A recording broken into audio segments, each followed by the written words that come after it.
بەناوی خوای گەورە و میهرەبان بینەرانی بەڕێز و خۆشەویست، ئەمڕۆ لە بەرنامەی دیالۆگ لەگەڵتان نابین بە هاوڕێیەتی هەردوو بەڕێز کاک ئەنوەر حسێن بازگرن و سەر ڕۆژنامەنووس، واروها کاک فەتحوڵڵا حوسێنی نوێنەری بەڕێوەبەرایەتی خۆسەری ڕۆژئاوا لە هەرێمی کوردستان بەخێر بێن. سەرەتا دێمە لای جەنابەت کاک فەتحوڵڵا. هەفتەکانی ڕابردوو بینیمان دانیشتێکی گرنگ کرا لە نێوان وەفدی قەسەدە بە سەرۆکایەتی مەزلوم عەبدی وەکو باسەکرێەوە سەرانی دیمەشق بە سەرکردایەتی ئەحمەد شەرع. هەندێک لەو راپۆرتانی کە بڵاو بۆیەوە لە سەرچاو ئاگادارەکان باس لەواکەن کە سێ نقطەی سەرەکی باس کراوە لەو دانیشتنە. ئەویش باس لە دروستکردنی سوپای سووریا کراوە کە قەسەدە داوای کردووە کە هێزێکی تایبەت بێ لە ناو جێشی سووریاوە خو باسەکرێ و هەروەها باس لە کەمپی ڕۆژ و ئەو دیلی خێزانەکانی داعش کە ئەوە پێم وایە مەسەلەیەکی زۆر گرنگە بۆ وەکارتێکی بەهێزە بەدەست کوردانی ڕۆژئاواوە. و نقطەی سێم باز لە نەوت و داهاتی نەوت کراوە کە باس لەوە کرێ ڕێژەکە دابش بکرێت لە نێوان دیمەشق و ڕۆژئاوایە. جەنابەت شارەزاتوی لەوەیەوە زانیاریش لابێ دوایین گۆڕانکاریەکان لە سووریا بەگشتی و کوردانی سووریا و ئەم دانیشتنە بە تایبەت ئەگەر جەنابەت زانیاریتان دکتۆر سپاس بۆ تۆ بۆ ئامادەبوونی کاکەنوەرش. یعنی بڕاستی پەیوەندیان هێزە سووریا دیموکراتیک لەگەڵ ئیدارەی لەشکری لە دیمەشق پەیوەندیان ناوبێنکاریە ئەمریکا یعنی دەمەکە تێدەگەردن تایبەت دوای 8 دێسەمبەر. بەڵام ئەم جارە دوجار کۆنتاکی مباشر هەبوو، نالێم سەر ئەواستێکی زۆر بالا بوو، بەڵام ئەو تەفاسیلەن ئێستا تێنە باسکردن بڕاستی ئەوە ئێستا زووی ئێمە باسی بکەن لەبەر تا ئێستا هێزی ناودەوڵەتی بڕیار نەدانا ئایا سووریا دەهاتوو شێوەی حکم وێلێ چۆن بە هێزی سیاسی لە ناو سووریا ئایا سەرمێزە دیالۆگ دانیشتنە گفتوگۆی چارەنووسە سووریاکردنە نا تا ئێستاش دیالۆگێک نییە و حقیقەتەژی ئەمە 13 ساڵە سووریا پەرچەکراوە سێ نەخشە دابش بووە و سەر دوو مەناتقی نفوزی دابش بوو. لەبەر ئەوە نەخشەیە سووریا پێویستی بکاتێکی زۆرە و ئەو کاتەژی ڕاستە ئێستا دوو هێز لە ناو سووریا هەنە ئیدارەی لەشکری کە ئێستا دیمەشق و هێزە سووریا دیموکراتیک وەکو ئینسیاتیف هێزە سووریا دیموکراتی قەتعان پاشکەشە نەکردووە چارەسەریە سیاسی و حەزێکی سەر ئاستی سیاسیی یارمەتی ئیدارای لەشکری بدە لە دیمەشق و سەر ئاستی سەربازیی ئەبێ پەیوەندی هەبە لەبەر ئێمە بەرامبەر ئیستحقاقاتی تازەنە ئەو ئیستحقاقاتی تازە وڵاتەکە دابش کراوە. ئێمە تعافیەکەم بکر بۆ سووریا پێویستە هێزن دەرەکی تایبەت دەسوەردانەکە ئەقلیمی زۆر ناو سووریات هەبوو، هێزن ناودەوڵەتی یعنی گۆرەپانێک بوو بۆ تەسفیاتی حساباتی هەموو جیهان لە ناو سووریا. لەبەر ئەوە کاتێک پێویستە تا سووریا بگەرێتەوە سەر سکا هێمنی، بەڵام ئێستا ئەتوانێت بڵێ دوو هێز لە ناو سووریا دەمانە وەکو هێزن دەرەکی تورکیای و ئەمریکایە پەیکەیە ئیران زۆر لاواز بووە ناو سووریا، پەیکەیە مۆسکۆ رووسیا زۆر لاواز بووە، بەڵام قەنەعەتێن ئەمانە پاشکەشی ئەخیر نەکردنە. یعنی تا ئێستاژی ئەوێ بکل تاکید بڕیاراوان لچارەنووسە سووریا داهاتوو دەهەبە لەبەر ئەمانە زیاتر لە 13 ساڵ پاڵپشتیا ڕژیمە ئەسەدکردن و بەتایبەت رووسیا کە رووسیا زیاتر لە 50 ساڵە پەیوەندی لەگەڵ سووریا وەکو دوو وڵات پەیوەندی ئستراتیژیە لە هەموو بوارەکاندا، سەر سەعیدێ لەشکری بە، سەر سەعیدێ ئابووری بە، بازرگانی بەسەر هەموو ئەسعیدا بەتایبەت کە هەرێمن تەواجودا رووسی تێدەیە هەرێمن ساحلە سووریا یعنی دەریایە ناوەڕاست بەرە یعنی پەیکە ئەوێ استراتیژیە ناسوور لەبەر ئەوە ئەبێ بریارە وانژی هەبن نەمازەگە ئیستا ئەو کەسانێ خۆسەپاندنە لە دیمەشق ئەوانە یەک ڕەنگن ئەوژی سنەنە ئەوەژی قەتعان وەکو هەروژی ئایدۆلۆژیان جودایە بەگرەوەن دێوانی رادیکالی هەیە ئەمانە یعنی لەبەر ئەواژی ئەبێ تەفاهمێک لێ بێکردن ئەماناژی کاتی دەست پێکردن خۆ دەزانن ینی دەستەیە تەحریری شام زیاتر لە چەند فەسیلێکی خۆی دەگرێت و زۆربەیانژی رادیکالن و جیهادینە و بەتایبەتژی سەلەفینە و هەندێک لە ئەواناژی دەست پێکردن ڕووی خۆ زۆر ئەشکاراکردن کە ئەو حملات ئەنتیقامی دژی عەلەویەکانی سووریا بەتایبەت لە ساحلێ سووریانەوە گونەهیان نییە. ئەمانە خەڵکی سووریانە ڕاستە 61 ساڵ بحث حكم كردية 54 سال مالباتي أسد وكو علوي حكم كرن بنامناي واتيهان دواي أو شر ويراني وكشتن ودربدري إما جارك دبي جورين شارجوا يكم ودس بالتصفيات بكن ودس محاسبة بكن إما جاروان دكن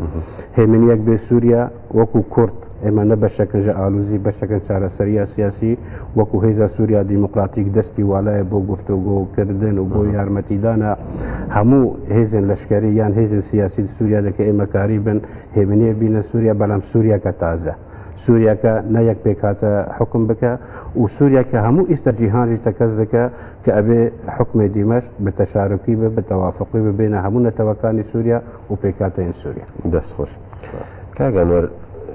استوكو جناب شتاقا داري باس لوا كريك السوريا كيما ديتا كارا والله ما وصفت الله باس يويكر كالسوريا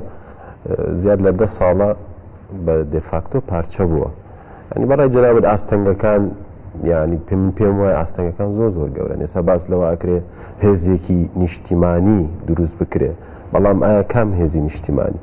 ئەو هێزە ڕادیکاڵانەی کەوا لە ناو خۆیانە زیاد لە چەندەها پارچەن چۆن دەتوانێت یەک بگرێ لەگەڵ هێزە دروزیەکان با بڵێن لە سوێدا یاخود هێزە کوردیەکان کە ئەوە هەم لە ڕووی باگراوندی ئایدۆلۆژی و فکریەوە جیاوازێکی زۆر گەورە یاخود بڵێن يعني ما وبدزانين تركيا بون من كاتك لا كخلافة عثماني دروخة أتاتورك دولتك لسر أساسي دولتك نتوي دروستك هاوشيوي أو شورشي فرنسي كأله تركياتي كاتن نتوي ناس نعميان بس سوريا شون دتوانه بوهم مجاوز فكري يعني وكدزانين سوريا جاران لسر فكري ما مصابش عربي دروس كرابو يعني الدولة السورية عربية جيشي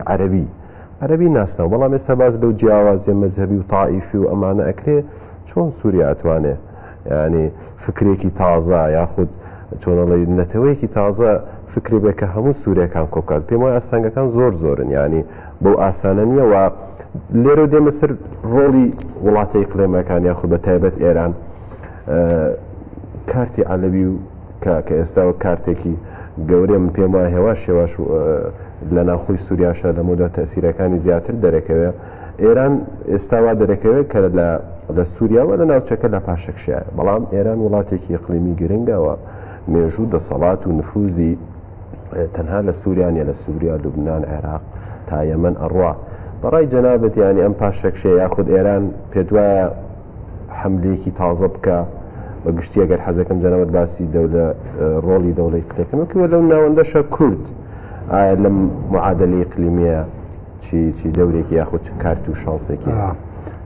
زۆر سپاس دکتۆر بۆ جەنابت و بۆ کاک فەتح الله بۆ ئێنارتی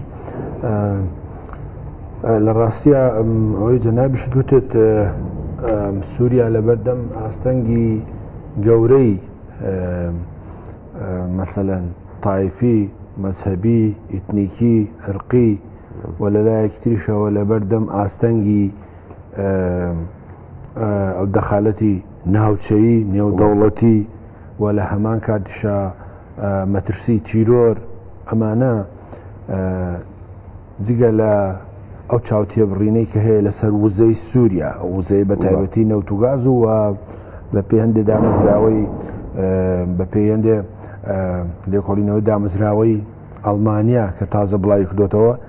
سووریا ئەبێ بەیەکە لە هەرە وڵاتە بەرەمێنەکانی غاز لە دنیاە لە دوای رووسیا و قەتەر و تەخمینی ئەوەکەن کە نزیکەی 28 تریلیۆن مەتر سێجا غاز لە سووریا هەبێ بەرهەم پێێنێ ئەگەر دەوڵەتێکی یا حکوومەتێکی چالاک و فعال لە سەرکار بێ و ئەوەی جەنابیش دەڵێ سووریا چکە لەوەی کە بۆ خۆی بە درێژایی دروستبوونی سووریا بەردەوام کێشە گرفتی هەبووە لەگەڵ تورکیا مەسەلەن خۆتان نەزانن لە پێش دروستبوونی پێش سەربەخۆی لە دەستدانی هاتای و ململانەی لەگەڵ لیوای ئەسکەندەرۆن لەگەڵ تورکیا و بەردەوام دەخالەتی تورکیا لە کاروبارەکەی و داڵدەدانی پێکاکە و گروپی حرەکەی تەحریری فەلەستینی و لەگەڵ ئیسرائیل بەردەوام لە ململانەیە بوون بەڵام خاڵی جەوهەری کە ڕنگدانەوەی لەسەر ئەم ڕووداوانەی ئێستای 8 دیسەمبەر و ڕووداوەکانی بەهاری عەرەبی دەورانی سووریای پێشوو و لە داهاتوو شەعبێ ئەو کاریگەریە بوو کە ئێران خستبوویە سەر ئەو وڵاتە وەکو حەلقەی وەسڵی هیلالی شیعی کە لە تارانەوە تا ئەگەشتە جنوبی لوبنان حەلقەی وەسڵ بوو و دەستڕاگەیشتنی ئێران بوو لە ڕووی زەمینی و ئاوی و ئاسمانیش بە عێراقەوە. ئێستا ئەم کە گرفتی تێکەوتووە ئەوەی کە جەنابی شدوتت ئێران وەکو دەوڵەتێکی گەورەیە هێشتا خەون بەوە بینێ کە بگەڕێتەوە لە چەند ڕۆژی ڕابردوشدا ڕابەری کۆماری ئیسلامی ئێران ئەمەی نەشاردەوە کە مقاومە بەهێزە بێتەوە و ئەوان دەستبەرداری ئەوە نابن ئەوەی کە تۆ وتر ڕەنگە مەسەن هاوسۆزیەکیان لەگەڵ شیعەکان و عەلەویەکان و لەگەڵ سوپای پێشوو هەبێ ئەمانە منکارتن. بۆیە بە نەزەری من سووریا ینی زۆر منطقی نییە پێمان وابێ کە سووریایەکی ئارام و موحەد و یەکگرتو و سیستەمێکی سیاسی مۆدێرن بتوانێت هەموو ئەم پێکاتە جیاوازانە کۆ بکاتەوە بۆ معلوماتی جەنابتان ڕاستە ئەحمەد شەرع سیمایەکی تازەی بەخۆی بەخشیوە کە باسی حکومەتی پلۆراڵ و ئازادی و چەک لە دەستی گروپەکان نەبێ و سووریایەکی نوێ ئەو دروست بکرێ، بەڵام لە حقیقەتە ئەمە زۆرتر هەژمونی عەرەبی سنی بەسەرەوەی و لە هەمان کاتیشا باگراوەندێکی وەکوی ئۆژوتان باگراوەندێکی مەزهەبی ڕادیکاڵی متەتەڕیف 14 گروپ لە ناو تەحریری شامە کە زۆریان تەنان لەگەڵ شتە سادانە نین کە ئێستا ئەحمەد شەرع بەڕێوەیە بە وەجایدەن ئەوەی کە پێم وایە خودی خۆشی ئەوێ واتە سەورەکەم تەسەوریان ئاوا بێ باشترین نموزەزەوەی تالیبانە دروستیکەن لای خۆیان لە کاتێکە لەگەڵ ئەم جۆرە بیرکردنەوەیە چۆن نتوانێت دەوڵەتێکی یەکگرتووی موحەد کە بتوانێت مافی دروز و عەلەوی و کورد و چەرکەس و تورکمانی تیابێتەوە. ئەوە کە کارێکی زەحمەتەوە بە خۆشتان لەم بارەوە دەخاڵەتی تورکیا و قەتەر ئەزانن کە مەسەلەن ئەحمەد شەرع دروستکراوی ئەوانەوە، بەڵام قسەکەوەیە کە ئێستا دیقەت بی هەمویان زۆرتر کە دەخالت دەکات لە کاروباری سووریا تورکیایە. تورکیا جگە لەو کێشۆم بلانە تاریخیانەی باسم کرد ئێستا ئەوێ ئەم دەوڵەتە دەستەمۆی خۆی بێ بە جۆرە لە جۆرەکان دۆستی بێ کە هەم سنوورەکەی بۆ پارێزێ و هەم دوور بێ لە مەترسی ئەگەری دروستبوونی هەر کیانێک هەر دەستکەوتێک بۆ کورد لە ڕۆژاوە کە کاریگەری هەیە لەسەر باکووری کوردستان و پێم وایە دانووسانەکانی چەند ڕۆژی ڕابردوو یەک دوو مانگیش کە دەستی پێکردووە لەگەڵ پێکاکا و عەبدوڵڵا ئۆجالان هۆکارەکەی ئەوەیە هۆکارەکەی مەترسیە لەسەر ئەگەری ینی ئینسان واتێگا ئەو هەموو فشارانەی مەسەلەن ڕۆژانە چه ئەردۆگان چه هاکان فیدان چه ئیبراهیم کاڵن لە هەموو پرێس کۆنفرانسەکانیان بێ مناسەبە دژی سووریا دژی کوردی سووریان دژی ئەوەن دەرەکەوێت کە ئەو پشتیوانیەی لە چەند ماوەی ڕابردوودا یەکێتی ئەوروپا مەسەلەن فەڕەنسا و ئەڵمانیا و ئیتالیا و هۆڵەندا لە کوردیان کردو جێگای نیگەرانی گەورەی تورکیایە. بە نەزەری من هەموو ئەم کێشانە هێشتا سەرەتایەتی، بەڵام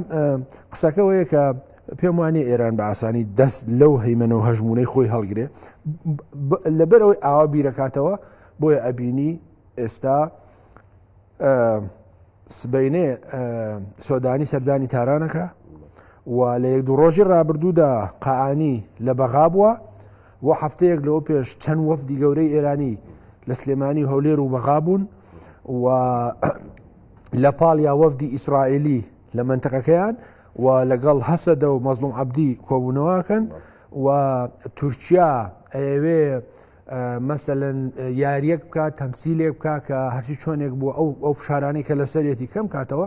بە نظری من هەموو ئەوانە دەلالەتە لەوەی کە سووریا ئەوی کە تۆش وتت هەر کام لەم هێزانە لەم دەوڵەتانە ئەوێ جێگە و پێگە و هەژمون و بەرژەوەندەکانی خۆی تیا پارێزێ و بتوانێت ئەوەی کە هەی بۆ لە دەستی نەدا و بتیانە سەر لە نوێ لە هەیکەل و داڕشتنەوەی سووریا جێگە و پێگە و نفوزی هەبێ کە بە نظری من ئەوەی بۆ ئێمە گرنگە کووردە ئەگەر لە دواتر توانین باسی پێگەی کورد بکەین کە چۆن نەتوانێت ئەمە پارێزەکە بە نظری من ئەو پشتیوانی ئەمریکا ئەوروپا زۆر جددی ئەو پشتیوانی ئیسرائیل زۆر گرنگە و ئەو خطابی یەکگرتووی کوردی لە باشوور لە باکوور لە ڕۆژاوە زۆر گرنگە کاتوانێ فاکتێکی بەهێز لە بەدەستێنانی دەستکەوتی زۆرتر و لە کەمکردنەوەی مەترسیەکانی سەری. تورکیا جەنابشتان فەرمووتان ڕۆڵێکی گرنگی هەیەوەکو یاریکەرێکی ئەقلیمی هێز لە ناوچەکەیە. ئێمە توانین بڵین سیاسەتی دەرەوەی تورکیا لە دوای ساڵی 2008 گۆڕانکاریکی بەسەر هات بە تایبەت دوای ناردنی کەشتی ماوی مەرمەڕە بۆ ئیسرائیل و دواتر پەیوەندیەکان تێکچوون لەگەڵ ئیسرائیل تورکیا لەو کاتەوە توانین بڵێن تایبەت ڕەجەب تەیب ئەردۆغان دەورێکی گرنگی هەبوو لەوەی کەوا سیاسەتێکی تایبەت بە خۆی لە ناوچەکەیە بەرپێ بکە سیاسەتێکی مستەقیل لە ئەوروپا چکە جاران لەبەرەوەی هاوپەیمانی استراتیژی ئەمریکا بوو لەگەڵ ئەمریکا و ئەوروپا بەردەوام توانیم وڵە سیاسەتی دەرەوەی تورکیا هاوتەریب بوو یاخودی جنەبێ بەشداری ناکرد لە ئاڵۆزەکانە بەس لە 2008 بەدواوە لە ساڵەکانی داتووە لە ڕووداوەکانی بەهاری عەرەبیە ئەوە بە وازەحی دەرکەوت لە سەرجەم تیکتانکە جیهانەکانشە باس ئەوە کرێکەوە تورکیا سیاسەتێکی خۆیەکە کە مەبەستی ئەوەیە مەسلحەتی دەوڵەتی تورکیا بپارێزێ هەندێک جار لە نمونەی لیبیایە بینیمان کە تورکیا توانی معادلەکە بگۆڕێت لە نمونەی ئەرمینیا و ئازربایجانە لە قەرەباخ دووبارە تورکیا ینی دژ بە سیاسەتی ئەمریکی و ئەوروپی و سیاسەتی خۆی چەسپان دەوێت توانم بڵێت لەمەی سووریاشە هەرچەنە من وەکو چاودێرێکی وەزعەکرد لەگەڵ ئەوانیم کە تورکیا 100 پلاندارە ژەری ئەمە بێن نەخێر هەوکاری ناوخۆیی دەوری گەورەی هەبوو دوێنێ عەباس عێراقچیش باسیەوەی کرد کە جێیش سووری لە ناوەوە خۆی شکستی هێنابوو ئامادە نەبوو شەرکەم بۆیە بەڵام بێگومان یاریکی تازە لە ناوچەکەیە کاکفەتوەڵاوەکۆی بینین تورکیا 100 ساڵەی کۆماری تەواو کرد ڕێکەوتنامی سایکس پیکۆ و ڕێکەوتنامی لەو زان و ئەمانە 100 ساڵی بەسەرچوە لە ئێستا باز لەواکرێ کە خەریتەکان دووبارە دائەنرێتەوە لەم ناوچە و بەڕاستی ئاماژەکانیش بەو شێوەیە ئەڕۆن ینی 21 ئێمە زانین دۆناڵد ترامپ دووبارە سەرۆکایەتی دووەمی 4 ساڵی دەست پێەکە یعنی جەنابتان خوێندنەوەتان بۆ ئەم واقعە ئیقلیمی و دەوری تورکی چییە ینی تورکیا داواکارێکی ئەساسی هەیە لە کوردانی ڕۆژاواویش ئەوەیە داوا دەکات لە یەکەم ڕۆژەوە کە من 30 کیلۆمەتر هەتا 30 کیلۆمەتر لە ناو خاکی سووریایە چکە تورکیا و سووریا 910 کیلۆمەتر سنوورێکی زۆر گەورەیە زیاد لە 160 بەدەست کوردانی سووریاوە بۆیە تورکیا داوای ئەو 30 کیلۆمەترەکە ناوچەیەکی ئارام و حەق بە خۆیەدا لە هەنێ بوارە کە من هەندێک لە ئەندامانی پەکەکە کە لای ئەوان ڕخراوێکی تیرۆریستیە لای تورکیا هێرش دەکەنە سەرێمە یاخود ساڵانێکی زۆرە لەگەڵ ئێمە یا شەڕەکەن ئیدارەی خۆبەڕێوبەر لەوێ ینی ئێوە خوێندنەوەتان بۆمە چیە سیاسەتی تازە بە تەعاملکردن لەگەڵ تورکیا ئایا ئەو پرۆسە ئاشتیە تازەیکەوە لە مانگی دەوە دەستی پێ کردووە ینی پەیوەندی هەیە بە مۆز ئەوە جەنابەت خوێندنەوەت بەگشتی بۆ ئەم بات بەتیان چیە هەموو بوێرەکان تایبەت کە تێسەر نەتەوا کورد هەموو بوێرەکان ڕاستی تێکەرن و تورکیاژی وازەحە یان دژمنەتی نەتەوا کوردە لە کوودە بەیانێ یان 2011 کاتی کریزیا سووریا دەست پێ کرد یەکسەر تورکیا دۆسیا سووریا کرە بدەستی خۆدن و هەموو جیهانجی متفق بۆ دۆسیا بدەستی تورکیا بە بەڵام تورکیا بڕەهاناتی زۆر کرد یەکەم خواست پەیکەیە سونە بسەرخینە دژی عەلەویەکان شکستی هێنا ئۆپۆسیۆنەکە عەرەبی و ئیسلامی لایخوا بخۆی کرد زیاتر 12 ساڵ هەمیان جۆلانی بە ئەو لەوێخوا کە هاتی دیمەشق ئەو هەموو زەربی سەفەر کرد نامایان بەرژەوەی دەگانی تورکیا یەکسەر هەلوەشیان خەونی تورکیا هەلوەشی یەکسەر تورکیا خواست پەیوەندیە خۆلگەل جۆلانی و گروپاوی دروست بکە و جەولاتی ماکوکی ئیبراهیم کالێن هات دیمەشق و خاکان فیگدان هات دیمەشق و ئاخەریکن ئەردۆگانژی بێ جام مزگەوتە ئەمەوی نوێژ بکە یانی بڕاستی ئەو خەونانێوان هێدی تێک دەچن لەبەر ئێستا هێزنی دیکەر سووریا هەنە ئەو کەسانێک کە بەرژەوەندیەوان تەقاطع نەتکرد لەگەڵ بەرژەوەندیان تورکی ئەوانە هاتن ئێستا حکومەتی دیمەشق دەکەن ئەو ئۆپۆسیۆنەکە لای تورکیا بوون ئەوانە تەمام نەمان بەرژەوەندیە تورکیا ئێستا گەر ئەوان تەقاطع دەکە بەڵام ئایا ئەمانە 100% ئەتوانن سیاسەتی تورکیا لە سووریا جێبەجێ بکەن قەتعاً نا لەبەر ئێستا جۆلانی حکومەتی دیمەشق دەکە دیمەشقی حکومەتی کورد دەکە حکومەتی قەسری جمهوری دەکە ئەوێک ئەسەد تێدا بوو حکومەتی شەقامە شامی ناکە شامی و دیمەشق پایتەختە سووریایی سووریا وڵاتێکی ئەلمانی مەدەنیە قەتعاً قبول ناکە و گروپانی هەنێ حکومێوان بکە ڕاست ئەوان ئەلێن تایەکی ئازار قەنەعاتی مەدە ئەگەر سیاساتێوان وا بڕوە ئەنتیقامی بن تایەکی ئازارش ناتوانێت ئارامی کە ئێستا هەیە موقەتە بەشەرع ئەیوت 3 ساڵ 4 ساڵ کە پێشتر باسی 3 ماڵ حەز دەکە خۆ بسەپێنە کە دەستور رووسیا وتركيا وإيران چند سال كونغرس سوتشي وأستانا دادنشتن بو تقريبا دستورك بو سوريا بس نتواني لبرشي لبرق الجغرافيا ريفابريا خسر واتا نتواد دوام دستوريا كرد هاد نفر مشكلن إرادة 5 مليون كاس لجر شترا ريفابريا خسر ده هاد فرا مشكلن إرادة هيزا كجورا كزياتر 150,000 چكدار وبروفيشنال وچكي قرص بدست ايوان وهماهجير قال هيزا ناف دولتي ذكر وبروباغندا داعش وجبهة نصرايا تكون جولانيش كناندن اوانا فراموش دهات نكر لبر اوات تسويات السياسية ابي تركيا راضي ببا ولا تكيا ابي اراده خو خوي لخوي ده رسم بك اجندات خو فرض نكر بر اواجي استا اما بيستيا من يعني هلوستكي امريكي زياتر الاواب قوتر استا اما بعض ذكر الولايات الروجافاي تصريحات روم بوا برانبري كش تايبت نتواكل امريكي زور واضح بنا فرنسي صار خطن بريطاني صار خطن الماني صار خطن هولندي صار خطن يعني نريني وان واضح بو التسويه سياسيه لسوريا محاله بيت تشسباندن اگر كرد نب شريك بريار سياسي ولا شكري من سوريا اما لايك ديك او جروبان استا هندك هرم من سوريا يعني حوش شاري سوري داغر كريا او بدست تركيا بدست او فصائل تشتنا هاتنا بخوي كرن واجندات طاقتني أنقرة جرابلس عفرينة بابا أعزازة سريك عنية جريس بي هم بدست شتكان من بجي جستا من بج نعم من بج قطعنا كبدستي أما الشر سبز لو روجانا يبينين لها ولا روجانا أول حزك بقيت بندابة تشرين خطريك نبل سر كرداد دروزك خطريك سر همون أخي سوريا ذاك يعني جي استراتيجيه بو تأمين الكهرباء وطاقه بو همو سوريا كاتي ما برجري لي لكن لبر او بشك نقشه يا من بج هذا سوريا ديمقراطيك رزقار كل داعش بو تشولاي لوينا منا بو شايل لوينا منا هذا سوريا ديمقراطيك بيلو وانجمنك دروس كر بناوي انجمن العسكري من بج خويا سر برشتي او دكن وانجمنك سيفيلي مدني جاي خويا ايش خلق بريفدبن لبر سوريا دسلاتي نما بو يعني رجيم دمشق حكم كذكر حكم دمشق ذكر هندك من الساحل ذكر برام حرب إيراني حكم ذكر هندك كريميدي حكومات مؤقت تركيا دروس كردبو حكومة جولاني إدلب بدستي أو هرم ريفابريا خسر لبر أو بل سوريا نقشة كبرشكراوا أبي تركيا تبقى أجر حسبك ولاتك هي من دروس ببل سوريا أبي سياسات يخبوغارا يعني سياسات تيدا غورين أما 14 سال 16 سال تركيا دسوردانا كزور بهز ذكر أجر بو ترازو حزب برانبري إيران نما اگر بو رو خاندنا اسد به اسد روخه نما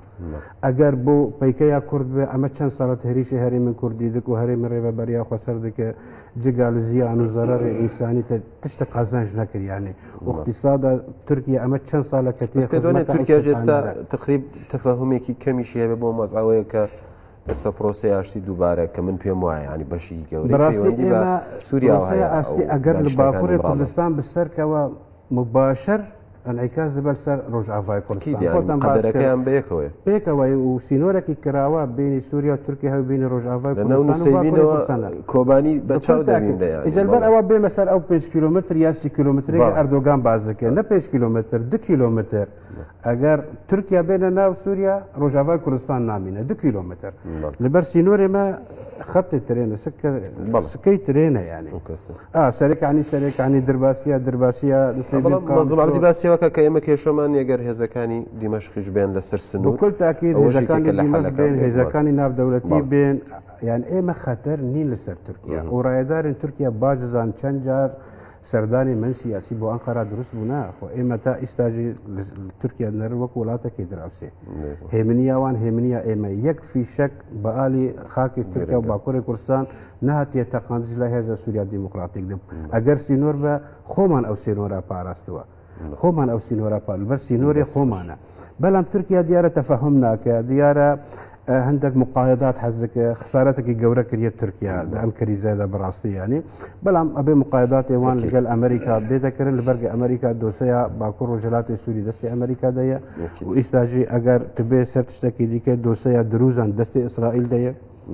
يعني أبي شو جولاني جي أبي توافقاتني نرم بكتا أتواني با هيمني بيتا نافدي مش نابڕێکی کورتمان هەیە دوایەوە دێمەلای کاگەنۆر باسی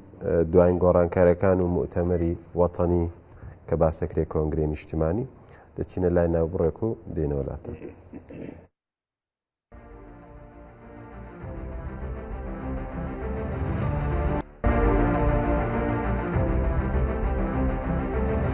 دووبارە سڵاو کاگەنوەر وەکو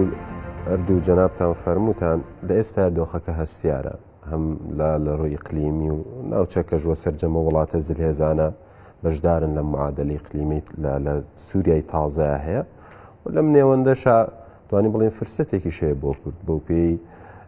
100 ساڵە گوتمان بەسەر ئەو ڕێکەوت نامانەیە دەچێکەوە ئەم وڵاتانەی لەسەر ئەساسی ئەم وڵاتانە دروست بوو و تایدا زوڵمێکی گەورە لە کورد کراوە دابەشکراین بەسەر 4 پارچەیە بەڵام لە ئێستا بینین ینی فرسەتێکی تازە هەیە بۆ کورد لە سووریایە بە تایبەت ینی باسمان لە ڕۆڵی تورکیا کرد ڕۆڵی ئێران کرد ڕۆڵی ئەمریکا ئەوانە کرد بەڵام گرنگە باسێکش لە ڕۆڵی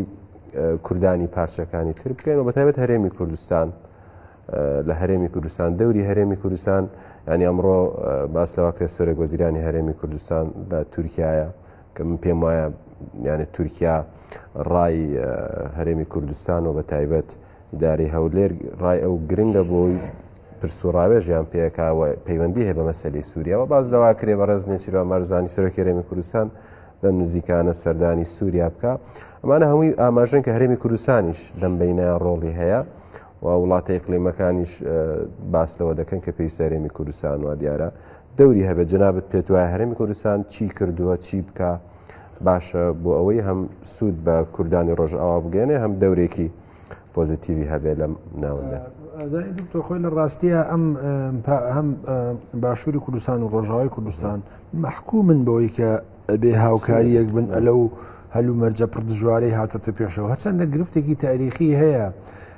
گرفتە تاریخیەکە ئەوەندەی پەیوەندی بە پارتی دیموکراتی کوردستان و پارتی کرێکارانی کوردستانەوە هەیە ئەوەندە پەیوەندی بە ئێستای نێوان هەسەدە و حکوومەتی هەرێمی کوردستانەوە نییە بەڵام ئەو گرفتانە ڕنگدانەوەی هەبووە لەسەر کاریگەری نێگەتیفی هەبووە لەسەر پەیوەندی هەسەدە و ئەنەکەسە لە ئەو بە نەزەری من کە ئێستا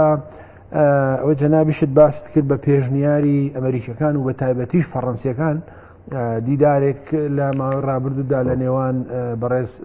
مەسعود بارزانی و مەزلوم عەبدی لە دهۆک ڕوویداوە کەەوە بە نەزەری من سەرەتایەکی باش بوو ئەوەی کە تۆش وتت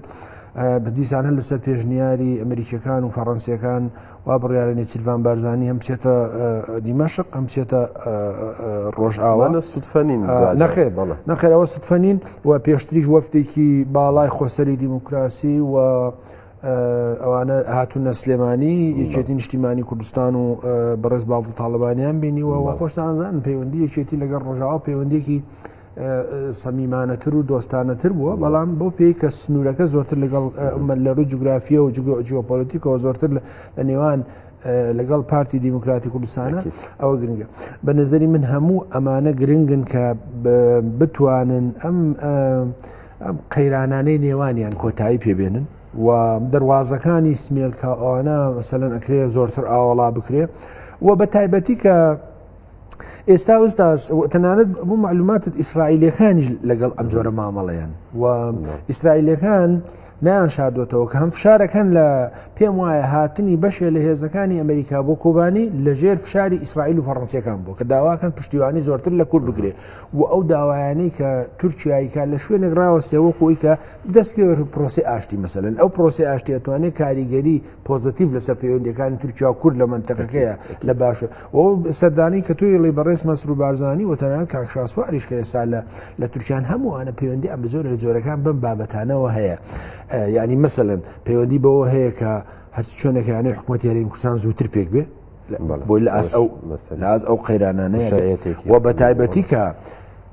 تەسەورەکەن ینی هەم ئەمریکا ئەوروپیەکان و بە تایبەتیش ئیسرائیل هەستەکەن یەکێ لە دۆستەکانیان کە ئەتوانن مامەڵەی لەگەڵ بکەن نازانم چەند ناتوانێت ئەتیمادی لەسەرکەن چوە ئیسرائیلەکان ئەوەندەی بزانم بیان وایە ئەتیمادکردن بریتیە لەوەی کە ڕاستە و خۆتەوە بێ پەیوەندی لەگەڵ ئیسرائیلەکان هەبێ یان با بڵێم لەژێر کاریگەری ڕاستە خۆیان دابین ئەنجا ئەمریکیەکان نەک بە پێچەوانەوە کە پێی وایە کوردەکان زۆرتر مایلی ئەمریکین و پەیوەندیان لەگەڵ ئیسرائیل هەیە بەڵام قسەکە لە ئێستاە ئەوەندەی کە بینین مەسەن پەیوەندی ئیسرائیلش لەگەڵ ڕۆژاوای کوردستان بۆ پاراستنی بەرژەوەندیەکانی خۆی دەور و گرنگی خۆی هەیە والأمل هەلومەرجێک كمثلا كرد أبي لما تيبقى يستا دي قد بوكو بيشتري وتم قاعاني هاتوتا بغاه وسودانية تشتا تاران ووفد إيراني لما انتقيا أبوا وقسكاني رابري كوماري إسلامي إيراني دلالة لويكا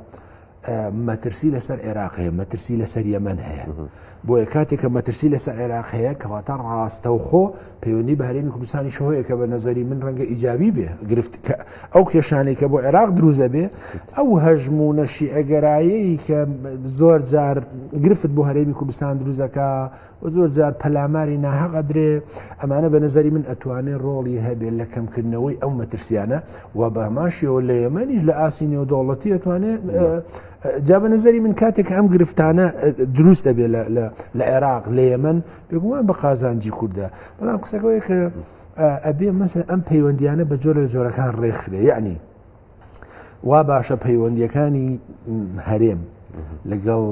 بەتایبەتی نیشتمان کوردستان مەسەڵەن لەگەڵ تورکیا پەیوەندیەکانی ئاسایی کاتەوە و ئەمە زەرورە و گرفتەکانی نێوان پێکاکا و پارتی دیموکراتی کوردستان کە کاریگەری لەسەر ئەو بارودۆخەیە ئەبێ بە نەزەری من پارتی دیموکراتی کوردستان هەنگایەک لە ئەنە کەسە دوورکەوێتەوە هەنگاوێکش لە هەسەدە نزیک بێتەوە و پارتی کرێکارانی کوردستانیش ئەبێ مەسەلەن ئەو گرژیانەی لەگەڵ پارتی دیموکراتی کوردستان کەم کاتەوە و ئەو دەخالەتەشی لەوانەیە لە ڕۆژاوی کوردستان کەم کاتەوە باشترە و ئەم پرسەش کە هاتۆتە پێشەوە ئەوەی جەنابی شدوتت ڕەنگە یەکێ لە ڕێگا چارەکان بێ تورکیا ئەوێ بە نەزەری من ئەو هەموو گەرموگوڕیەی لە حزبی ڕاست و لە حزبی ئیسلامی و لە حزبی ناسیۆنالیستی متەتەڕیفی وەکو مەهەپەوە ئەیبینی دەلالەتە لەوەی کە ئەوان هەست بە مەترسیەکەکەن لە ناوچەکەیە کە بەشێک لە مافەکانی کورد من ناڵم لەگەڵ چووکە پێم وانێ ئیمکانی کارێکی لە ئیمکان ناتۆ دەوڵەتێکی یەکگرتووی کوردی بەڵام لەو هەلومەرجەیە ئەکری ڕۆژاوی کوردستان باشووری کوردستان باکووری کوردستان هەرێکیان حکومێکی خۆبەڕێوەبەری فیدرالی کۆنفیدرالی بەدەست بێنن بەڵام ئەوە بۆ مانایە کە ئەم پرۆسەیە دەستی پێکردو بە نەزەری من ئەوەی کە تۆوتت هەموو ئەم هێزانە توانن دەخالت بکەن واتوانن ڕۆڵی باشیان هەبێ و هەموو ئەمانە يعني دكتور او هەلومەرجەی کە دوای جەنگی سارد دوای ڕوخانی دیواری بەرلین و دوای شکستی یەکێتی سۆڤێت وای کرد و شەڕی کوێ دوای کردووەکەم ئەزمموی باشووری کوردستان دروست بێ بە هەموو کەم و کوڕێکەوە ڕووداوەکانی بەهاری عەرەبیش دوای کردو ئەزمموی ڕۆژاوی کوردستان دروست بێ و ئازادبوونی ئۆجالانیش لە زیندان بە نەزەری من ڕووداوێکی گەورەتر بۆ باکووری کوردستان زۆر گرنگە یعنی دیقەت بە ئەمە یەکەم جارە مەسەلەن وەکوتم ئەم هێزانە لە ڕاستەوە بۆ چەپ لە متەتەڕیفەوە بۆ معتەدل داواکەن و جەلان بێ لە پەرلەمان قسە بکە ڕاستە نێتیانەوەیە کە گرفتێک دروست بێ لە قەندیل و ڕاستە ئەیانەوەی ڕەسەلەن خەبات چەکداری کۆتایی پێ بێ بەڵام ئەم لە ئاستی نێودەوڵەتیش پێشوازی لێ یەکرێ و ئەوە پرسێکی گرنگە کە ئاکرێ مەسەلەن پێکاکە باشتر مامەڵی لەگەڵ و بە تایبەتی ئەتوانێت مەسەلەن لەم بارەیە و هێزەکانی پارچەکانی کوردستانیش مەسەلەن دەخالەتیان هەبێ و پێکە داوای یارمەتیان لێ بکە و قسەی باش بکرێت لەم بینەیە بێگومان ئەوە بەو مانایە نییە کە کاریگەری منتقەی لەسەر نیە چ رووسیا چ ئێران وڵاتانی تریش بێگومان کەم زۆر وەکو کارت بەکاری بێنن چکە ئەوە بێگومان کاریگەری هەیە بۆیە هەلومەرجێکی باش هەلومەرجێکی نوێیە فرسەتی تایە و مەترسیشی تایە لە دوای ڕووداوەکانی 7 ئۆکتۆبەر لە فەلەستین لەوێوە دەست بێ و دوای ڕووداوەکانی 8 دێسەمبەر لە دیمەشق چانسێکی باش بۆ کورد هاتەتە پێشەوە ئەبێن باش مامەڵی لەگەڵ هیچ کاتێک تۆ دیقەت بە بەستنی پەیوەندی و دانیشتن لەگەڵ ئیسرائیل و نزیکبوونەوەی لێی تا ئەو پەڕی حرام بووە بۆ کورد بۆ کوردی نەکبەت ئەگەر نامەسەلەن قەتەر پەیوەندیە لەگەڵی ئوردن سەفارەتیان هەیە میسر پەیوەندیان هەیە عەرەبستانی سعودی پەیوەندی نهێنی هەیە لەگەڵی بەڵام بۆ کورد داون نا ئەمە ئیسرائیلی دووهەمە ئەمە زایۆنیزمی دووهەمە قسەکەی ئێستا نۆرماڵ بۆ تۆ مەسلوم عەبدی لەگەڵ ئیسرائیلەکان دانیشێ و ئیلهام ئەحمەد لەگەڵ وەزیری خارجی ئیسرائیل تەلەفۆن کە و بە نەزەری من ئەمەش حەقیقەتەکەیەتی کە ئەمە نۆرماڵ بێتەوە بۆچی بۆوان حەڵاڵە بۆچی بۆ کورد دەبێت دەست بۆ هەموو کارتێک بەرێ کە ئەتوانێ مافەکانی باشتر بچەسپێنێ ئەکید. و ئەبێ ناکۆچەکانیشی بەڕاستی بخاتە لاوە لە بەرخاتری حیزبایەتی ئەوی کە بە نەزەری من یەکێتی و پارتی پێکاکە ئەمانە بەرپرسی سەرەکین لە جوڵاندنی دۆسیە کورواتوان هەنگاوی ئەکید دەست خۆش کاگەنەرگە ئەو مسافە تۆڵایمە وەک باسمان کرد ڕەوشێکی تازە لە ناوچەکە هەیە و سووریا وەکوە بینین ساحەی ئەم یاریە تازەیە لە دوای ڕوخانی ڕژێمی سەدامەوە ماوەی توانین بڵێن زیاد لە 20 ساڵ ئێران لە ناوچەکە ینی باڵە دەستێکی بەهێزی هەبووە هیلالە شیعی کە باسەکرا تا ڕێژەیەکی باش خەتێکی بەڕی بەحری وەکو باسەکرێ هێزێکی زۆری هەبوو لەم معادلە تازەیەوەکۆ بینین ئێران تا ئێستا وا دیارەکە براوە نییە گەر نەشڵێن دۆڕاوە و سەررجەمە هێزانی لەوانەوە نزیکن لە پاشەکشەیان و تورکیا لەم وەک باسمان کرد دەورێکی گرنگی هەبوو لەم سووریا تازەیە و هەستی بە مەترسیانە کرد و منیش پێم وایە پرۆسی ئاشتی کە ئێستا هەرچەنە منەوێ بە کورتی باسیۆکم لە تورکیا چاودێران بەسیێواکەین دەوڵەت جیاوازە و پارتی دەسەڵاتدار جیاوازە لە ناو تورکایە 2013 کاتێک پرۆسی ئاشتی لەگەڵ کورد دووبارە کە ئێستا دووبارە دەستی پێکرا 2013 یەکەم جار ئاک پارتی بە سەرۆکایەتی ڕەجەب تەیب ئەردۆغان کە پرۆسی ئاشتیان دەست پێکرد و جارێک بەڵێ تەنەنها کانفیدان لەگەڵ سەرانی پاکەکە لە ئۆسلۆ دانیشتووە دواتر هەمومان دەزانین چ ڕوویداوە سەر نەکەوت ئەو کاتە باس ئەکرێت پارتی دەسەڵاتدار بوو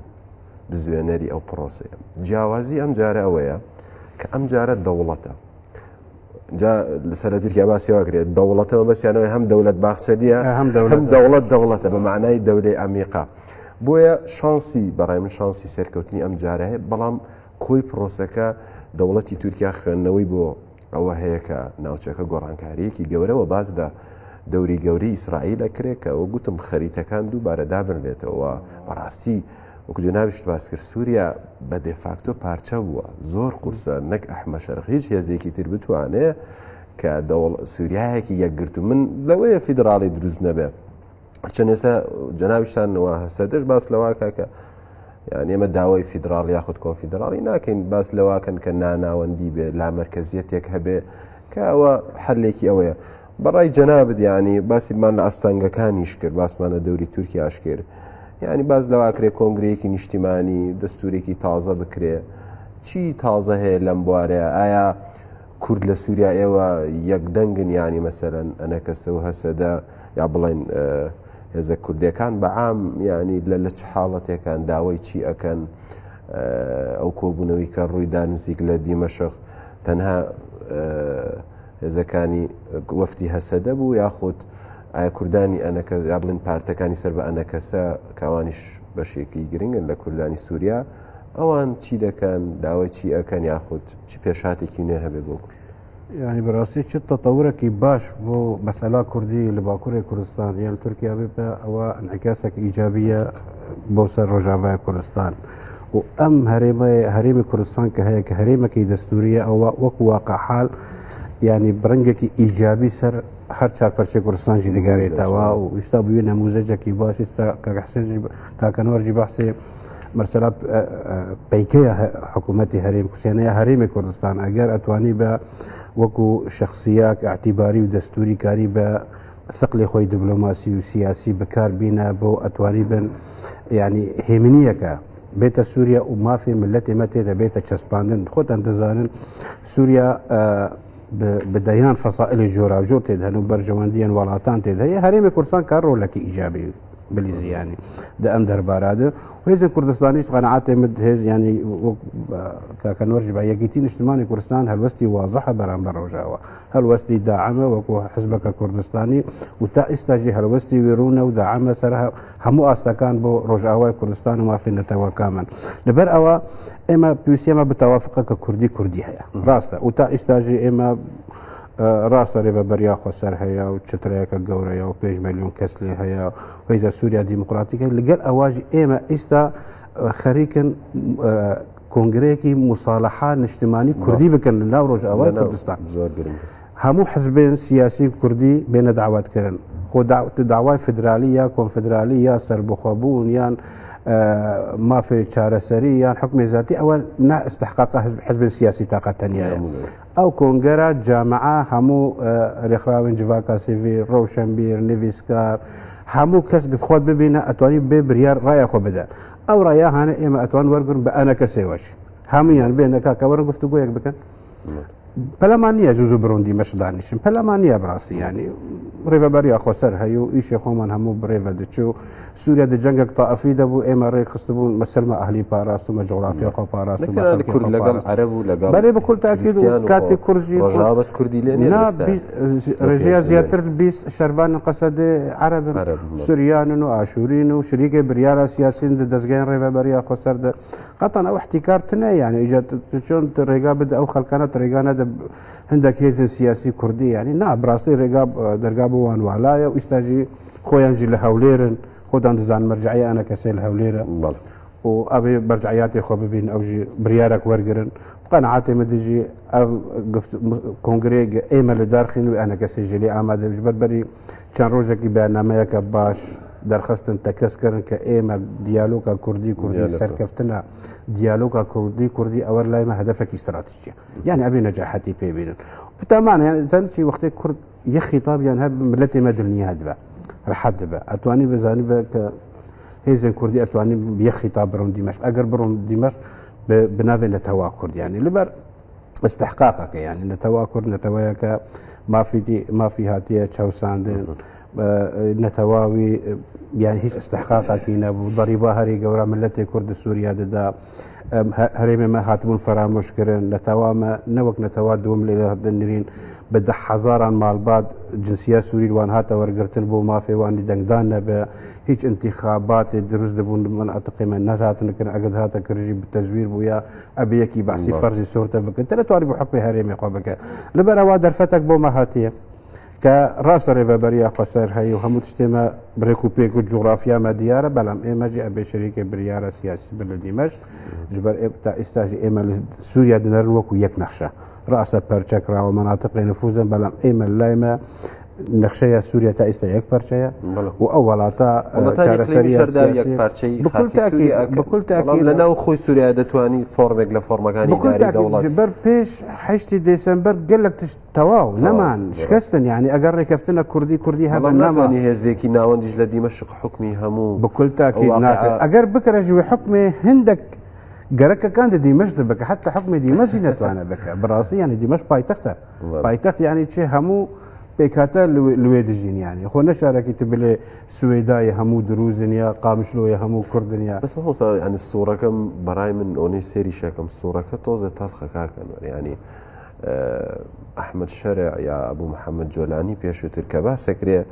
ئەوەی منێ بینم هەستەکەم لە قوتابخانەیەکی مخابەڕاتی کە نزیکە لە تورکیاوە پەروەردە کراوە چونکە تا ئێستا لە مەسلەی کوردیشان من ئەوەی سیرەکەم قسەکانی زۆر عام و یعنی مافی کورد لای من گرنگە یاخود پێکاتی گرنگە بەڵام ئەم قسەیە ینی بۆ کورد تازە نییە زۆر کەسی تر کردوێتی دوجار فەلاکەتی گەورەی بەسەر کووردا هێناوە ینی حەزمەکردم کاکبەتوڵەش دوجار پێش تەوابوونی بەڕاکە باسیەوە کە ینی کورد مەطلبی ئەساسیمان وازەحە لە سووریا یاخود بەڕای جەنابەت کورد ینی داوای چییە کە مثل نمونەی عێراقمانەیەکو باسمان کرد ئێستادا لە عێراقا کاتێک کورد نەتەوەی دووەمە بە ئەساسی وە زمانی کوردی لە تەنان لەسەر پاسەپۆرتەکانیشمان هەیە بەڵام کوردانی سووریا ینی ئەگەر یەکیشیان گربا بڵێن ینی داواکاریان چییە یاخود ئامادەکاری ئێستا کە بینێ من لە دیمەشق تەنها لە هەندێک قسەی بریق زیاتر لەسەر ئەرزی واقع هیچ ئاعترافێکی زۆر وازەح یاخود دەستکەوتێکی گەورە نبینم کە لەسەر دەستی ئەمان بێ ئایا بەڕای جەنابەت کوردی سووریا لە ئێستا مەطلبی ئەساسیان چییە یاخود ئەگەر هەبێ زای دکتۆر تۆگە دیقەتی ئەحمە شەرعبەی ینی کە قات لە بەرەکە زۆر باش ناتوانێت بڕوا وەکو ئەوەی پێشتر بەو جلان و بەڕی شوانەوە دوایی پێشم وایە پێش ڕزگاربوونی حەلە بوو گەشتنی بە دیمەشق تەنانە پیان تۆ کێشی خۆشت دابەزێنە ڕیشت باشکە واجهەیەکی مۆدێرن دەبخۆانەکەی زیرەک بووە بەڵام هێشتا تەفەکوری هەرو تەفەکورەیە بەراستی کە نووسرە بووە و پێشتر وات ڕەنگە تەمسیلەکە بەڵام مەسەلەن دیقەت بە ڕۆژانە باز لەوەکرێت کە چەند سەد کەسێکە کوژن بە دلیلی ئەوەی کە سەر بە سوپای پێشوو بووە ئەوانە شیعی عەلەوین ئیعداماتی مەیدانی مەسەلەن هەموو بڕیارەکان لەوە دەرەچێت ئەوە بە نەزەری من کە ئەم عەقڵیەتە زۆر ئەستەمە کە بتوانێت سووریایەکی ئارام و مافی هەموو کەمینەکان و هەموو پێکاتەکانی تیابێ و جەنابیش دەیڵی کورد داوای خۆسەری دیموکراسیەکە ئەو نوێنەرەکان لێرەیە دەمێکی شەوازیان لە چەمکی دەوڵەت نەتەوەیە ناوە لە باشوور لە باشوور داوای چەمکی دەوڵەت نەتەوە کرێ لە باکوور و ڕۆژ ئاوا داوای خۆسەری دیموکراسی کرێ مافە مەدەنیەکانیان لە چوارچەوەی دەوڵەتە و مافی ئەوەی شارۆمەند بوو مافی هاوڵاتی بوونی پێ بدرێ کە بە نظری من ئەو بۆ هەلومەرجە باش بووە بەڵام ئوستاز قسەکەوەیە کە یعنی هەلومەرجی دنیا بە دوای 7 ئۆکتۆبەر ئاڵگۆڕی گەورەی بەسەرا هاتووە مۆزوعەکە بەڕاستی سووریانیە بە تێکشکاندنی حەماس و کەوتنی حیزب الله و تێکشکاندنی ئەم هیلالە شیعیە تا دێ نفوذ و هەیمەنەی ئێران لە منطقەیە کەم بێتەوە ئەم دۆشایە پڕ بکرێتەوە ئەم بۆشاییە کە تورکیا خەوی پێوە بینی پڕی کاتەوە مەسەلەن خەونی میساقی ملی و ئیمپراتۆرەتی عوسمانی و دەستڕاگەیشتنی بە وزەی مووسڵ و حەلەب و ئەمانە بەڕاستی لە ئێستا ڕەنگە کارێکی لە ئیمکان ناتووە و بەو دەلیلەش ئەگە دیقەت بێ مەسەن فەڕەنسا چۆن لە دوای ڕاپەڕین لە بڕیاری 1688 دەور و نەخشی گەورەی هەبوو و بە نەزەری من لە ڕۆژاوە ئێستا هەمان ئەو دەورابینێ و قسانەی ماکرۆن وەزیری خارجی و جاوە دلیلەکەی لە چی ئۆستاز دلیلەکەی ئەمە ئەم قسانە تازەنیە دلیلەکەی لەوەیە لە دەورانی پێشووی ماکرۆن بە تایبەتی چەپی فەڕەنسی کە ماکرۆن خۆی ڕاستە چەپی فەڕەنسی زۆر معجبی کانتۆنەکانی خۆراوە بوون و تەنانەت قسەیەکی زۆر گرنگیان کردوتیان ئینتەرناسیۆناڵی چوارەم لە خاکی ڕۆژاوا سەر هەڵەدا لەبەر و چەپی فەڕەنسی کە بێگومان ڕاستی فەڕەنسیش ماکرۆن و هێزەکانی تریجگە لەوەی خۆیان پشتیوان لەژێت ئەسیری چەپی فەڕەنسیا کاریگەری ئەو فەڕەنسا مەسەلەن بەم جۆرە دەور و نەخشیە ئیسرائیل کە دیزاینەری ڕووداوەکانی 7 ئۆکتۆبر و 8 دیسەمبەرە تاکتیک بێ یا واقع بێ پشتیوانی لە بەدیێنانی مافەکانی کوردستانەکە چ لە ڕۆژاوە چ لە باشووریش بە نەزەری من و لەم بارەیەشەوە ڕەنگە خەتێکی ئەو ینی تەفەکورێکی گرنگکە بێ یا بیرکردنەوەیەکی گرنگکە بێ پێم وایە بیرکردنەوەی هەم ئیسرائیلەکانە هەم ئەمریکەکانە ئەوی ژەوەیەکە ئەم ناوچە دەوڵەمەندە بە غاز کە ئێستا خۆتان نەزانن غاز ڕۆڵی گەورەی هەیە و خەریکە شوێنی نەوت دەگرێتەوە وەکوتم غازێکی زۆر لە سووریا هەیە کە بەشێکی زۆر لە ناوچە کوردنشینەکانە کاکوت پلازانە بە تایبەتی لە شاری حەسەکە بە نەزەری من ئەیانەیە ئەو خەتی حەسەکە بەستنەوە بۆ غازی چەمچەماڵەوە و ئەمە لە داهاتووە بتوانێت خەتێک بێت کە خەتێکی وزەی پڕ ئێنەرژی دەوڵەمەند کاریگەری ئەو غازی رووسیا نەمێنێت لەم بارەیەشەوە دکتۆر رووسیاش کەم کاریگەر نەبووە یعنی پێدوانێ بێ پاشەکشەی رووسیا لە تەرتوس و بانیاس و لەسەر دەریای سپیناوە ڕاست بە ئاسانی پاشەکشەی لە سووریا کردن لە ئێستا بەرەو دواوە دەکشێنەوە بەڵام ئامادەکاری هەیە نەکەوە ساڵێکی تر 127 خاکی ئۆکرانیای بەدەستەوەی ئێستا داگیر کردووە کە دەکاتە نزیکەی 162 کیلومتر یەکسانە بە هەموو خاکی سووریا و ئۆکرانیای تا ڕادەی دەتوانم بڵێم 180 لە دەریا دابڕیوە مەسەلەن ئەمەی دەستکەوتووە واز لە رووسیانە ڕەنگە واز لە دۆستەکانی تریشی بێنێ لە منتەقەکەیە بە نەزەری من دیقەت بە مەسەلەن عێراق بۆ خێسا خەریکیوەی گیرۆدە نەبێ لەگەڵ ئەو بارودۆخە لەگەڵ ڕووداوەکانی حوتووە هەر چۆنە خۆی لێ دەرباسکە بە نەزەری من هەڵبژارنەکانی داهاتوم نەخشەی سیاسی عێراقی گۆڕێ بە تایبەتی لە نێوان سۆدانی و ڕاوتی سەدر کە ڕەنگە بتوانن بە تەواوی هەژمونی ئەم گروپانە کەم بکەنەوە ئەوە مەسەلەن لەو لاشەوە دیقەت بێ ئوستاز وردە هەژمونی وڵاتان و سەرانی دیکتاتۆر لە منتەقەیە بە تایبەتی بە دوای ڕووداوە کۆتاییە هاتووە ئەمە سەدام حوسێنە معەمەر قەزافیە حافظ بەشار الئەسەدە عەلی عەبدوڵڵا ساڵحە ئەمانە کە دیعای ناسیۆنالیزمی عەرەبیانە کردی باشە دووهەم جگەلەوە لە دەوڵەتی دیکتاتۆری و شکانی ناسیۆنالیزمی عەرەبی گروپی ڕادیکاڵ و مەترسی جیهادی سەلەفی و متەتەڕیفوانە وردە پاشەکشیان پێکراوە لە بەرامبەر ئەمانەیانە ئەبێ منتەقەکە ئارام بکرێتەوە و بە نەزەری من هاتنی ترەمپیشەوەی جەنابەت باس کرد ترەمپی 2025 پێم وانێت ترەمپی 2019 بێ خۆشی تەجربەی گەورەی هەیە و مادامەیەوێت لەگەڵ ئەو وەزیرانی کە تا ئێستا دەستنیشانی کردوون ینی ئاماژەکان باشن کە زۆربیان مایکڕۆبنەوە بەڵام پێویستی بە ئیسیجابە و بە ئوستاز بە جۆرە لە نەرمونیانی و دابەزاندنی غرور و ئینادی هێزە سیاسی کوردیەکانیش هەیە هەمویان دەتوانن مەسەلەن لەم بابەتە چارەسەر بن. دوو خولەکمان ماوە یەک خولەک یەگەر کاکفتۆڵا ینی جەنابەت پێ دوایە دۆخی کورد چۆنە بە یاخود پێشببینی خۆت بۆ ڕووداوەکان ینی بڕاستی ئێمە گەشتبینم بە داهاتوویە کوردنا و سووریادا و سووریاژی وەک ئێمەتم باس دەکرد یەک قوتابی سیرانەما کە ئەوژی ئەسەد بوو حکمی باس بوو ئێمە بەرامبەر استحقاقاتی تازەنە لەسەر عەردی واقع کورد ئەتوان زۆر معادلات بگۆرن لەسەر عەرد سەر ئاستی سیاسی بەسەر ئاستی سەربازی بە و هەرێم ئێمە دایم ئێمە بەشەکن ئەو شتێ هێمنید ناو سووریا دا ئێمە بەشێک نابن بەشێک ژە ئالوژیا سووریا و سووریا بە حاجەتی تەوافقاتی ناودەوڵەتی بتایبەت ئەمریکا بەڵام ئەگەر وەکو مافی نەتەوی بە ئێمە بەڕاستی پێش ڕێبەبەریە خۆسەر هەموو کورد لای خۆت بەرنامجی خۆ داوا فیدرالیت کردنە بەڵام دوای دروستبوونا یان 2014 ڕاگەاندنە پرۆژەیە ڕێڤەبەریا خۆسەر کە ئیستا بوویە نەخشەیەکە گەورە بەڕاستی بە ئەتیماد لەسەروێ کرد بەر سووریا دابەشکری بوو سووریا هەموو جەنگەکە تائفی مەذهبی دەبوو بەڵام کوردنکاری بۆ خۆ پارێزن و پێکاتێن باوکو وڵاتی سووریا ڕۆژاوای کوردستانی دەست خۆش زۆر سپاس بۆ کاک ئەنوەر حسێن بازگر نووسەر و ڕۆژنامەنووس وەروەها بەڕێز کاک فەتحوڵڵا حسێنی نوێنەری بەڕێوەبەرایەتی خۆسەری ڕۆژاوا لە هەرێمی کوردستان منیش فاروق قەرەداخی لەگەڵتان بووم زۆر سپاس بۆ گوێگرتنتان لە ئێمە کاتێکی خۆش شەو شەد.